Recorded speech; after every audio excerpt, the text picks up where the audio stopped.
So last episode, we pulled off a trade for Bojan Bogdanovic and Dennis Schroeder while dumping Tobias Harris's contract. And I think now is the perfect time to test out our new team. We have 3 games coming up against the top 3 teams in the East, the Nets, the Hornets, and the Hawks. Not names you expected probably.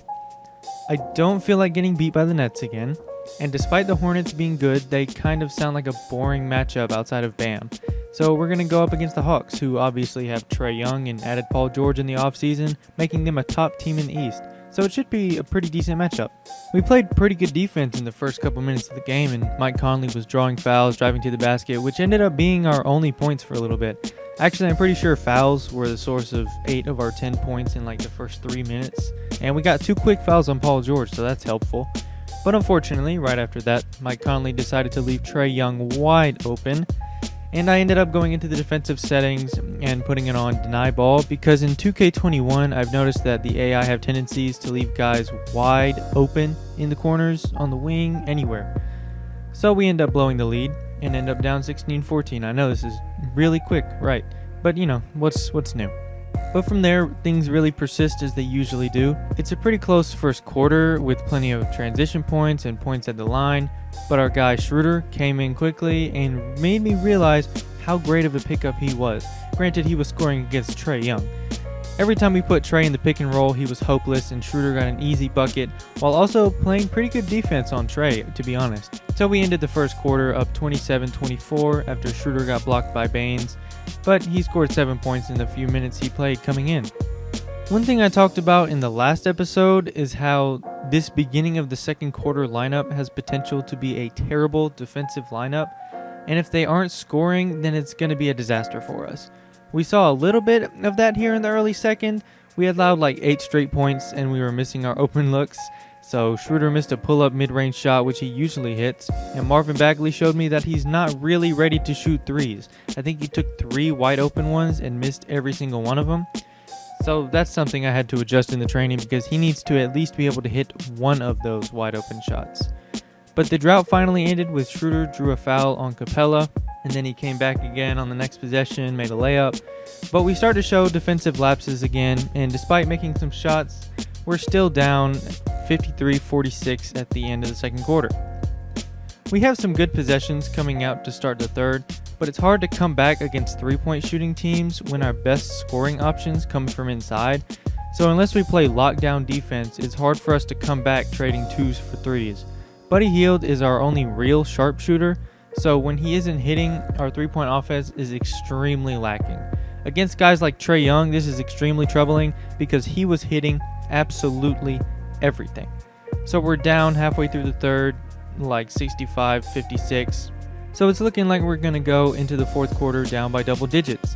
We're just missing all of our wide open threes. We're not getting to the basket like we should, and we're not containing anybody. But Buddy Hield hits this 3 to keep us in it at least a little bit. Then Ben Simmons comes down and bullies this auto-generated guy to put us down by 3. And then Matisse Thybulle energizes us with a steal, and somehow Harrison Barnes hits a weird shot on the other end, and all of a sudden we're on the verge of a lead. Then again, Harrison Barnes scores to put us up, on a post-up of all things. So going into the fourth quarter, we're energized and have a 3-point lead. I forgot to record the first minute of the quarter, so we start and we don't have a lead anymore, so that's cool. But Olynyk scores on his first post-up ever on the terrifying post defender who is Trae Young. And we're back up 1. About 5 minutes of back and forth scoring later, we're down 1 again after a Trae Young 3. Here, ladies and gentlemen, is where you witness the collapse. Also, shout out Dennis Schroeder for having 20 points, but you never would have guessed it because I have barely shown any highlights of him. We stopped playing defense, and Paul George is like, hey, by the way, I'm going to step forward for this 3 because you guys aren't defending me, but let me try to do something like that, and that guy is clanking. But wait, there's a Dennis Schroeder highlight. He's trying his best to keep us in the game, but Ben Simmons thought the play was over, so when the rebound was tapped out over to him, Paul George just scooped it up and laid it in. Fast forward like 3 minutes, and Bojan is missing a wide open catch and shoot 3. Then after the offensive rebound, John Collins sends Richardson's shot into oblivion. And that honestly is probably the summary of this game. Offensive rebounds for the other team and block shots. Maybe we should have traded MB to the Hawks to avoid this specific moment of embarrassment. So yeah, I'll skip the rest so you don't have to see the lack of defense, but we end up losing 113-98. Have we won a game that I've played yet? I don't think so. But to be fair to myself, I haven't played that much 5-on-5 in 2k21, and also we've played like the best teams in the league in all games, so I don't suck, I promise. Besides, none of our guys can shoot threes.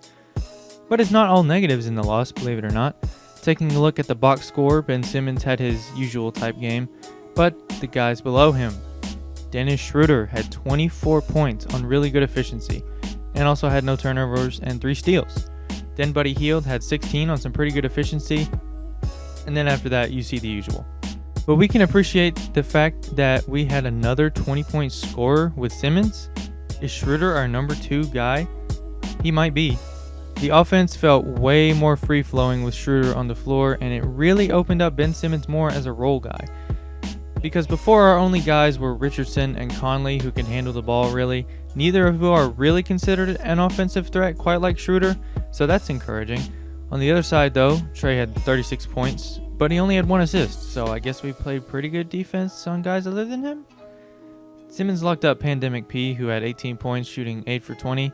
Defensively, we were okay. I guess not too much to worry about. Let me show you the real reason that we struggled. Again, we shot 18% from 3. We were 3 for 17, and Buddy made 2 of those. Schroeder made the other. The other threes that we took were almost all wide open.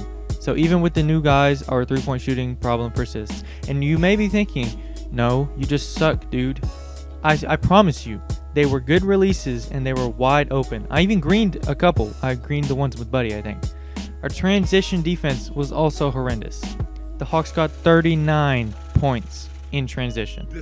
Then we gave up 19 second chance points, and 14 offensive rebounds. So yeah, those are some pretty glaring reasons for us to lose against one of the top teams in the East, and probably one in the league, and probably one of the better offensive teams in the league. So clearly there are some things that we need to work on, but we've lost to the top teams and haven't been completely out of those games. I think in a playoff series with the Hawks, we'd have a decent shot to win, honestly. But yeah, the season is coming to a close, and we should be getting to the offseason soon. Also, Ben Simmons was an all-star, and that's pretty much it. If you liked the video, like it. Subscribe if you feel like it. If you don't, that's cool. Leave a dislike if you didn't like it. I'll catch you guys in the next one.